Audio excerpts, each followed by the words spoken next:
Hello viewers, welcome to my channel. ఇవాళ నా video చేసి అయితే టమాటా పచ్చడి చేశాను అనమాట. చాలా సింపుల్గా టమాటా కొత్తిమీర పచ్చడి.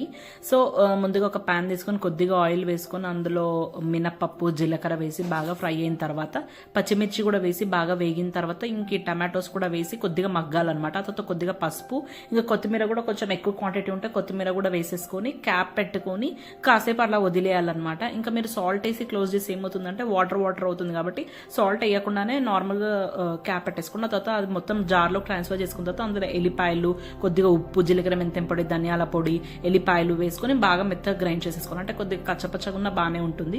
సో అది మొత్తం ఒక బౌల్లో ట్రాన్స్ఫర్ చేసుకున్న తర్వాత ఇంగువ వేసుకొని పోపు పెట్టుకుంటే కొద్దిగా ఇంకో ప్యాన్ వేసి కొద్దిగా ఆయిల్ వేసుకుని ఆవాలు, జీలకర్ర, మినపప్పు, ఇంకా ఇంగువ మస్ట్ అండ్ షుడ్ వేస్తే టేస్ట్ చాలా అంటే చాలా బాగుంటుంది. ఇంకా ఇది మనము రైస్లో కానీ చపాతీలో కానీ దోశలో కూడా చాలా అంటే చాలా బాగుంటుంది. ట్రై చేయండి తప్పకుండా. And bye, please subscribe to my channel.